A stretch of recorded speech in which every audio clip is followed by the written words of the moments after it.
भूलोक का गौरव प्रकृति का पुण्य लीला स्थल कहाँ, फैला हिमालय गिर मनोहर और गंगा जल जहां, संसार में सबसे अधिक किस देश का उत्कर्ष है, वह कौन है ऋषिभूमि, वह कौन भारतवर्ष है। ये जो हम नववर्ष मनाते हैं, मैं एक बात आपसे पूछना चाहती हूं, क्योंकि मेरा ये विश्वास है कि हम समाज को या देश को केवल भाषणों से नहीं बदल सकते हैं, या तालियों से नहीं बदल सकते हैं, या एक दूसरे के सम्मान से नहीं बदल सकते हैं। मुझे ये बताइए कि कितने लोग हैं कि जिनके घरों में चैत्र शुक्ल प्रतिपदा को नववर्ष मनाया जाता है। जानना हमें ये है, क्योंकि आपने देखा होगा हमारे भारतवर्ष की स्थिति क्या है। हम तो 1 जनवरी को इसको, हमसे मतलब हमारे भारत के लोग इसको मना चुके होते हैं। क्यों मना चुके होते हैं इसको? क्यों? क्योंकि हमें जो विदेशियों ने कहा वो हमको अच्छा लगता है, हमें अपना कुछ पसंद नहीं है। कई बार मैं पूछती हूँ लोगों से कि आप 1 जनवरी को जो नववर्ष मनाते हो उसमें नया क्या है। भाई आप सब लोग थोड़ा सा हम विचार करेंगे, प्रबुद्ध लोग यहाँ पर बैठे हुए हैं, लेकिन ये बात हमको जन जन तक पहुंचानी है। उसमें नया क्या है? कितना ठंड पड़ता है, प्रकृति परेशान रहती है, पशु पक्षी परेशान रहते हैं, हम और आप रजाइयों में से नहीं निकलते हैं, तो फिर उसमें नया क्या है?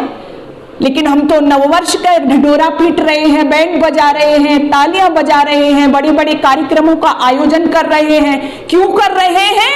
क्योंकि वो हमको विदेशियों ने दिया है, और हमारी ये मानसिकता बन गई है कि जो हमें अपना प्राप्त है उस पर हमको अभिमान नहीं है, और जो विदेशों से हमको मिला हुआ है उस पर हम गर्व महसूस करते हैं। तो सबसे पहले तो हमें ये समझ लेना चाहिए, क्योंकि समय अति सूक्ष्म है, मैं उन बातों को दोबारा नहीं दोहराऊंगी, वो सारी बातें कि किस तरह से हमारा ये नववर्ष मनाया जाता है। क्यों? क्योंकि इसमें आपने देखा होगा, बहुत मोटी सी जानकारी आपको पता है कि हमारी सरकार की तरफ से भी मार्च में क्लोज अप होता है।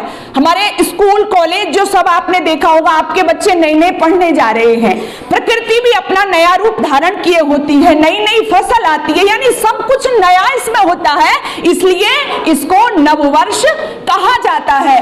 तो सबसे पहले तो हम इसका स्वागत यहीं से करें। हम अपने नववर्ष पर हम अपने बच्चों को बताएं, अपने परिवारी जनों को बताएं, हम अपने अड़ोसियों पड़ोसियों को सिखाएं कि हमारा जो अपना है, चाहे वो हमारा नववर्ष हो, चाहे हमारी सनातन धर्म हो, चाहे हमारी संस्कृति हो, वो क्या है, वो वैज्ञानिकता से भरी हुई है।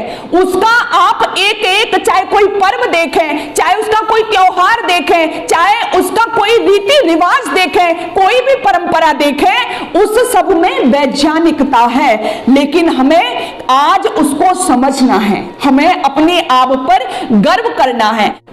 मैथिली शरण गुप्त ने भी लिखा है, भूलोक का गौरव प्रकृति का पुण्य लीला स्थल कहाँ, फैला हिमालय गिर मनोहर और गंगा जल जहां, संसार में सबसे अधिक किस देश का उत्कर्ष है, वह कौन है ऋषिभूमि, वह कौन भारतवर्ष है।